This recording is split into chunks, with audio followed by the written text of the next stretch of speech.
Good morning बच्चों,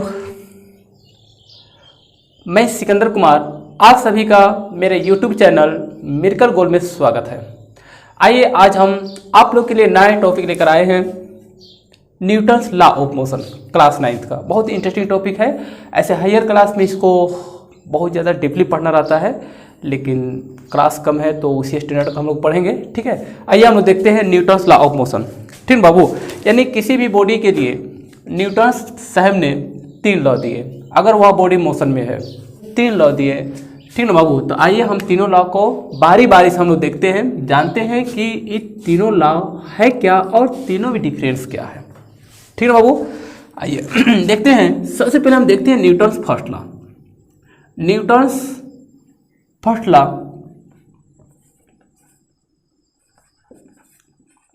Newton's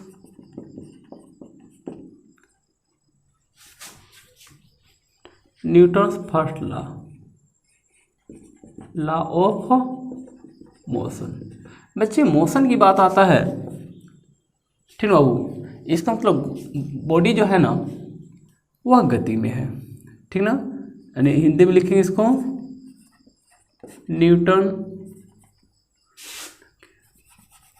Newton के प्रथम गति का नियम।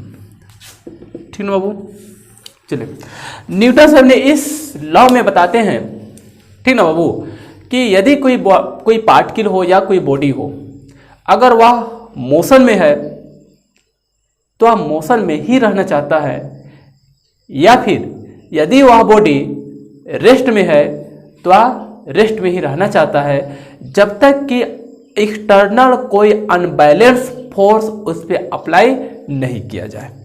और उस समय इसका मतलब यदि कोई बॉडी रेस्ट में है वह रेस्ट में रहना चाहेगा। इस केस में एक्सटर्नल फोर्स जो होगा बच्चे वह क्या होगा, 0 होना चाहिए। कोई पार्टिकल है बच्चे, ठीक ना, अब इस पर एक्सटर्नल फोर्स जो अप्लाई हो रहा है F बराबर क्या बच्चे 0 है, मतलब इस पर कोई बल ही नहीं लग रहा है। अरे उस समय बॉडी, मान लो कि बॉडी जो है वह रेस्ट में है, बॉडी जो है रेस्ट में है, और इस पे एक्सटर्नल फोर्स यानी न्यूटन्स के फर्स्ट लॉ के अनुसार यह बॉडी रेस्ट में रहना चाहता है। जब यह बॉडी रेस्ट में है बाबू, इसका मतलब इस पर एक्सटर्नल फोर्स जो अप्लाई हो रहा है वह क्या होगा बाबू, 0 होगा। अरे समय जब एक्सटर्नल फोर्स 0 है बच्चे, तो उस केस में इनिशियल फोर्स, इनिशियल वेलोसिटी जो होगा बाबू यह क्या होना चाहिए, 0 होना चाहिए। इनिशियल वेलोसिटी 0 होना चाहिए। अरे समय तो न्यूटन फर्स्ट लॉ में एक्सटर्नल फोर्स जो होता है वह 0 होता है बच्चे, और इनिशियल वेलोसिटी भी क्या होता है बच्चे, 0 होता है। अरे समय यह रेस्ट के केस में, ठीक बाबू। और यदि कोई बॉडी मोशन में है, मान ले बॉडी बच्चे यहाँ मोशन में है, ये जो बॉडी है मोशन में है बाबू। अरे समय मोशन में है तो यह बॉडी जो होगा बच्चे वह मोशन में ही रहना चाहेगा। सर पर बाबू, इसका मतलब इस पे कोई एक्सटर्नल फोर्स काम नहीं कर रहा है, इन द सेंस हुआ बच्चे कि फोर्स जो होगा बाबू 0 होगा। अरे समय फोर्स क्या होगा, 0 होगा, और इनिशियल वेलोसिटी भी 0 होगा, और यहाँ मोशन है, ठीक बाबू, तो इस समय एक्सीलरेशन जो होगा बाबू वो भी क्या हो जाएगा, 0 होगा। ठीक ना बाबू, यानी according to Newton's first law, ठीक बाबू, यानी फर्स्ट लॉ के अनुसार जो होता है बच्चे, यानी कोई बॉडी रेस्ट में रहना चाहता है तो वह अगर रेस्ट में है तो रेस्ट में ही रहना चाहता है, और यदि कोई बॉडी मोशन में है तो वह मोशन में ही रहना चाहता है, जब तक कि एक्सटर्नल कोई फोर्स उस पर अप्लाई नहीं किया जाए। सही बात है बाबू। अरे में चूंकि बॉडी रेस्ट में है, जब तक हम बाहर से फोर्स नहीं लगाएंगे तब तक यह बॉडी मोशन में आ नहीं सकता है। और यदि कोई बॉडी जो है बाबू वह मोशन में है, मीन्स रोल कर रहा है, चल रहा है बच्चे, अब इसे अगर एक्सटर्नल फोर्स हम लगाएंगे तभी तो यह रुकेगा बाबू, अब नहीं लगाएंगे तो यह चलते रहेगा। तो ये कहलाता है बच्चे न्यूटन्स फर्स्ट लॉ होता है, ठीक है। और न्यूटन्स फर्स्ट लॉ के अनुसार जो होता है बच्चे एक्सटर्नल फोर्स यानी F बराबर 0 होता है। अब F बराबर 0 होगा तो इनिशियल वेलोसिटी भी क्या हो जाएगा बाबू, 0 हो जाएगा। और यदि बॉडी जो है बाबू मोशन में है तो उसका त्वरण जो होगा, एक्सीलरेशन जो होगा बच्चे, वो भी क्या हो जाएगा, 0 हो जाएगा। ठीक है बाबू, आइए इसका हम डिफिनेशन लिखते हैं हम लोग जरा।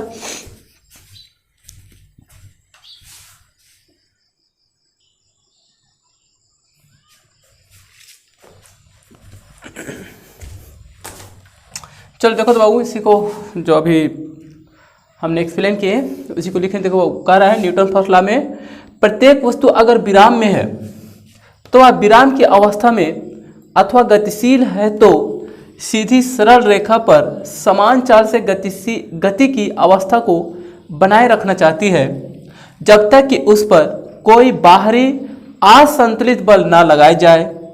ठीक बाबू, ठीक है। तो यह ठीक ना न्यूटन लॉ के अनुसार जब यदि बाबू देखो इस चीज को हम बताए हैं, जब वस्तु विराम अवस्था में होगा बाबू तो एक्सटर्नल फोर्स क्या होगा, 0 होगा, क्योंकि बॉडी जो है ना बाबू वह स्थिर है। जब बॉडी स्थिर है इसका मतलब उसके एक्सटर्नल फोर्स जो है वह 0 है, मतलब बाहरी फोर्स उस पर नहीं लग रहा है बाबू। और जब फोर्स ही नहीं लग रहा है बाबू तो बॉडी मोशन में आ नहीं सकता है, मीन्स उसका इनिशियल वेलोसिटी भी क्या हो जाएगा बाबू, 0 हो जाएगा। और दूसरा केस है बच्चे, जब वस्तु जो है ना वह मोशन में है, तो मोशन में है तो मीन्स वह बॉडी जो है ना वह मोशन में ही रहना चाहेगा, मीन्स उस पर कोई बाहरी बल काम नहीं कर रहा है। जब बाहरी बल काम नहीं कर रहा है बाबू इसका मतलब क्या होगा बच्चे कि उसका एक्सटर्नल फोर्स जो होगा बाबू वह 0 हो जाएगा। समझ पा रहे बाबू। और एक समान चाल से चल रहा है इसका मतलब एक्सीलरेशन भी क्या हो जाएगा बाबू, 0 हो जाएगा। ठीक है। अब इस केस में जो होगा बाबू उस बॉडी का डायरेक्शन भी चेंज नहीं होगा हर उस समय, क्योंकि हम उस बॉडी पर फोर्स अप्लाई कर ही नहीं रहे हैं तो डायरेक्शन चेंज कैसे हो पाएगा हर समय। चलिए हम देखते हैं बच्चे नेक्स्ट। ठीक है, नेक्स्ट देखते हैं बच्चे इनर्शिया देखते हैं बाबू, ठीक ना। इसको इरेज कर देते पहले।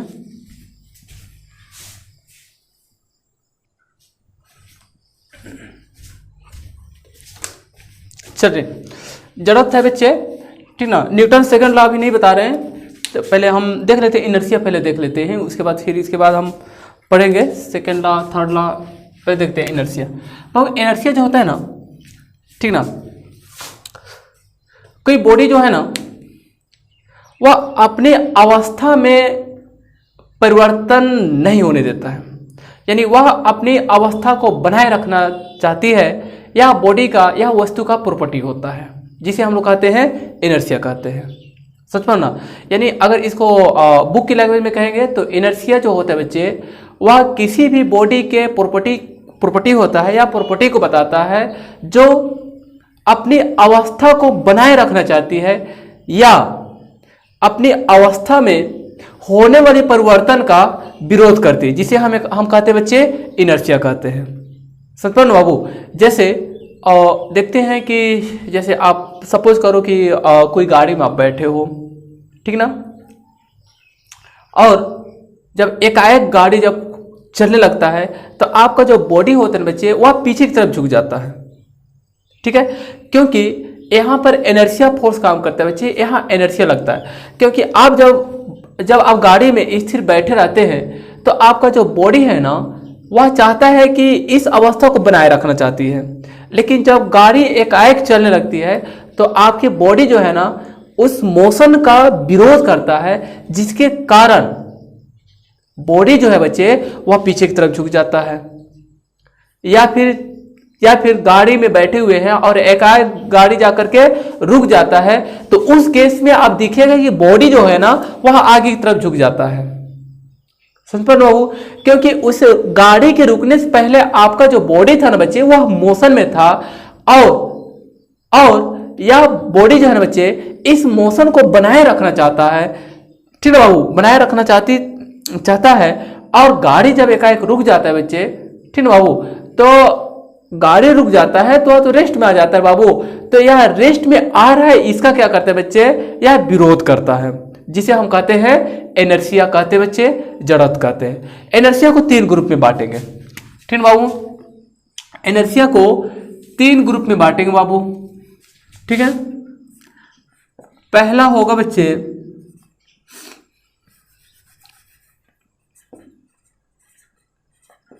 Inertia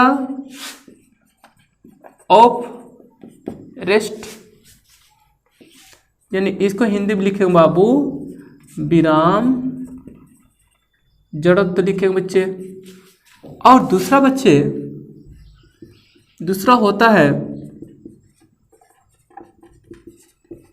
inertia of motion. ठीक बाबू, इसको कहते हैं गति जड़त्व कहेंगे बाबू। और थर्ड ना बच्चे इनर्शिया ऑफ डायरेक्शन होता है बच्चे। इनर्शिया ऑफ डायरेक्शन यानी दिशा जड़त्व कहते हैं इसको, दिशा जड़त्व हो जाएगा बाबू। ठीक ना। अब इनर्शिया ऑफ फोर्स में क्या होता है, इनर्शिया ऑफ रेस्ट। ठीक ना, ठीक ना। इनर्शिया ऑफ रेस्ट में जो होता है बच्चे, यानी विराम जड़त्व में, इस केस में जो बॉडी होता है बच्चे, वह अपने विराम की अवस्था को बनाए रखना चाहती है। समझ पा रहे बाबू, यानी कोई बॉडी जो है ना बाबू, वह अपने विराम की अवस्था यानी रेस्ट में ही रहना चाहती है। ठीक है। और इस परिवर्तन का इस परिवर्तन करने का मतलब बॉडी जो है रेस्ट में है, तो रेस्ट में रहना चाहता है। और अगर कोई बॉडी ठीक है वो मोशन में आता है, तो इसका क्या करता है बच्चे, वह विरोध करता है। ठीक है, अपनी अवस्था को बनाए रखना चाहती है। ठीक है बाबू। और वर्तमान स्थिति में होने वाली जो परिवर्तन होता है बाबू, इसका वह क्या करता है बच्चे, विरोध करता है। आन क्वेश्चन में जिसे हम कहते हैं इनर्शिया ऑफ रेस्ट कहेंगे या विराम जड़त्व कहते हैं। ठीक है बाबू। और सेकेंड जो बच्चे इनर्शिया ऑफ मोशन जो होता है बच्चे, इस अवस्था में बॉडी जो है ना अपनी मोशन की अवस्था को बनाए रखना चाहती है या मोशन के अवस्था में होने वाले परिवर्तन का विरोध करती है। ठीक ना बाबू, जिसे हम लोग कहते हैं इनर्शिया ऑफ मोशन कहेंगे, यानी गति जड़त्व कहते हैं बच्चे। ठीक ना बाबू, ध्यान दो, बहुत ही इंटरेस्टिंग है बच्चे। ठीक ना। चलिए देखते हैं इनर्शिया ऑफ डायरेक्शन। ठीक ना, इस केस में जो होता है बच्चे, बॉडी जो होता है ना अपनी डायरेक्शन को बनाए रखना चाहती है। ठीक ना, यानी अपनी डायरेक्शन में होने वाले परिवर्तन का विरोध करते हैं इस केस में। अब इसका कुछ एग्जांपल हम लेते हैं, जैसे विराम की अवस्था को बनाए रखना चाहती है। दैट मीन्स होता है बच्चे, जब कोई बॉडी जो है, ठीक ना, शुरू में हम एग्जांपल दिए थे कि सपोज करो कि आप किसी गाड़ी में बैठे हुए हैं, ठीक है, और गाड़ी एकाएक ठीक ना चलने लगता है, तो आपका जो बॉडी होगा बाबू वह पीछे की तरफ झुक जाएगा। दूसरा एग्जांपल लेते हैं, जैसे सपोज करो कि एक ग्लास ले लो। ठीक है, एक ग्लास ले लेते हैं, ठीक ना बाबू, और इस पे ठीक ना एक पतला सा एक पेपर रखते हैं बच्चे, कार्डबोर्ड टाइप का, थोड़ा हार्ड हो, इसके ऊपर एक कॉइन रख देते हैं। ठीक है बाबू, कॉइन रख देते हैं। अब इसको अगर आप ठीक है बाबू, इसको अगर आप फोर्स करते हो बच्चे, इस मान लो सपोज करो कि ये कार्डबोर्ड है या फिर पेपर है जो हार्ड है, ठीक ना बाबू। अब इसको आप जब फोर्स करोगे, जब धक्का दोगे बच्चे एकाएक तेजी से, तो क्या होगा, ये आगे निकल जाएगा, आगे मूव कर जाएगा, और कॉइन जो है ना वह नीचे की तरफ आ जाएगा अर्थ में, यानी कॉइन जो है या ग्लास में आ जाएगा। ठीक है, या दूसरा एग्जांपल, एक और एग्जांपल देते हैं, जैसे कंबल झाड़ते हैं, है ना बाबू। जैसे कंबल है बच्चे, और कंबल को आप कस कैसे झाड़ते हो, ठीक है बाबू, तो झाड़ते हो तो उसमें से जो धूल कण जो होता है बच्चे, वह विराम की अवस्था में ही विराम की अवस्था में ही रहना चाहती है, जिसके कारण जो होता है कंबल मोशन में आ जाता है, और धूल कण जो है बच्चे वह रेस्ट में ही रहता है, जिसके कारण क्या होता है, अलग हो जाता है। समझ पा रहे हो ना, क्लियर हो रहा है कि नहीं हो रहा है, क्लियर हो रहा है बाबू। दूसरा केस देखते हैं कि जैसे कंबल ले लो, धूल कण है, और एक डंडा ले लो आप, और एक डंडा से उसको क्या कर रहे हो, उसको पीट रहे हो, समझ पा रहे हो बाबू, पीट रहे हो, तो इसमें भी क्या होता है बच्चे, ये भी एग्जाम्पल हो जाता है बच्चे किसका, ठीक ना, इनर्शिया ऑफ रेस्ट का हो जाता है। अरे उस में ठीक है। और नेक्स्ट देखते हैं बच्चे, यहां देखते हैं, ठीक है। अब आप एक गाड़ी में बैठे हुए हैं, और गाड़ी जो है ना बच्चे वह मोशन में बाबू, गाड़ी मोशन में बच्चे आप इसमें बैठे हुए हो, ठीक ना बाबू, आप इसमें बैठे हुए और गाड़ी जो है बाबू मोशन में है, ठीक है। अब गाड़ी एकाएक क्या होता है बच्चे, स्टॉप हो जाता है, मीन्स एकाएक रुक जाता है, तो आपका बॉडी जो होगा बाबू वह आगे की तरफ झुक जाएगा अरेवल में, ठीक है। और इसका दूसरा एग्जांपल हम देते हैं, सपोज करो जैसे आप जंप करना चाहते हो, सतपन बाबू जंप करना चाहते हो, तो आप देखते हो जंप करने के लिए क्या करता है, आप दूर से दौड़ते हुए आओगे, सतपन बाबू दूर से दौड़ते हुए आओगे, उसके बाद जंप करोगे, सतपन बाबू, ठीक है। तो यानी दूर से जब आप दौड़ते हुए आ रहे हो, मीन्स आपका जो बॉडी है ना वह मोशन में है, सतपन बाबू। जब आप जंप करते हो तो उस केस में भी आपका बॉडी मोशन में है रहता है बच्चे, जिसके कारण आप कुछ दूरी तक आप क्या करते हो, जंप कर पाते हो, सतपन बाबू। तो ये एग्जाम्पल हो जाता है बच्चे इनर्शिया ऑफ मोशन का, ठीक ना बाबू। और इनर्शिया ऑफ डायरेक्शन का, इनर्शिया ऑफ डायरेक्शन का बड़ा आसान एग्जाम्पल है बच्चे, कि मान लो कि कोई बॉडी एक रस्सी में आप बांध लो, ठीक ना बाबू, और उसको क्या करो, ठीक ना, ऐसे पकड़ के ऐसे ऐसे ऐसे ऐसे घुमाओ, आप उसको ऐसे ऐसे ऐसे ऐसे घुमाओगे, और रस्सी जब टूट जाएगा बच्चे तो देखना वो कुछ दूरी तक क्या होता है कि वह घूमते रहते हैं, यानी इसी डायरेक्शन को बनाए रखना चाहती है। अरे बस में यह एग्जाम्पल हो जाता है बच्चे डायरेक्शन ऑफ, ठीक है, सॉरी इनर्शिया ऑफ डायरेक्शन का, ठीक है बाबू। आइए कुछ एग्जाम्पल लेते हैं बच्चे, पहले इसका डिफिनेशन लिख देते हैं बाबू।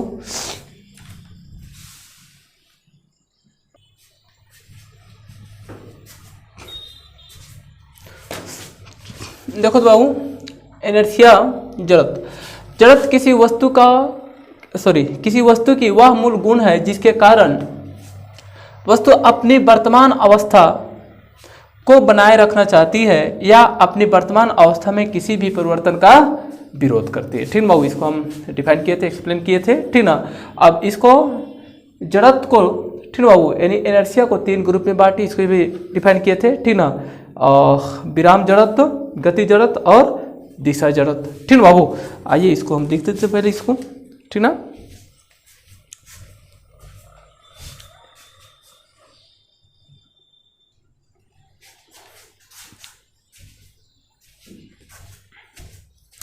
चलो देखो तो बाबू, ठीक ना।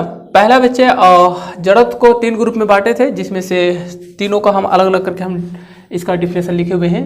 चला देखो तो, विराम जड़त्व किसी वस्तु का वह जड़त्व गुण जिसके कारण वस्तु अपने विराम अवस्था को बनाए रखना चाहती है, ठीक ना बाबू, उसे हम लोग कहते हैं विराम जड़त्व कहते हैं।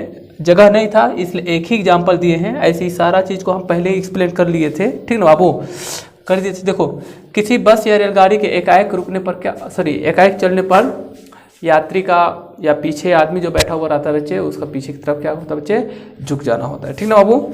दूसरा बच्चे गति जड़त्व, ठीक ना, किसी वस्तु का वह जड़त्व गुण जिसके कारण वस्तु अपनी गति अवस्था को बनाए रखना चाहती है, ठीक ना। जैसे एग्जाम्पल, जैसे गाड़ी चल रहा है उसमें जो यात्री है, ठीक ना बाबू, जब गाड़ी रुक जाता है तो यात्री क्या होता है बच्चे, आगे की तरफ झुक जाता है, ठीक ना बाबू। यह एग्जाम्पल बच्चे, और भी एग्जाम्पल था, जगह नहीं है इसलिए एक ही दिया, ठीक ना बाबू, ठीक है। इसे कहते हैं हम लोग गति जड़त्व कहते हैं। फिर दिशा जड़त्व कहते हैं बच्चे, ठीक ना बाबू। और इसमें दिशा जड़त्व में क्या होता है बच्चे, देखो किसी वस्तु का वह गुण होता है, ठीक ना बाबू, जिसके कारण क्या होता है, वह अपनी दिशा को बनाए रखना चाहती है बच्चे, ठीक ना। जैसे मान लो कि बस या कोई गाड़ी चल रहा है बच्चे, और गाड़ी या बस जब एक तरफ उसका डायरेक्शन चेंज होता है, चलते चलते उसका दिशा बदलता है बच्चे, तो यात्री का दूसरी तरफ क्या होता है बच्चे, झुक जाना, इसका एग्जाम्पल होगा, ठीक ना बाबू। तो ठीक है, रहने देते हैं, फिर नेक्स्ट वीडियो में हम लोग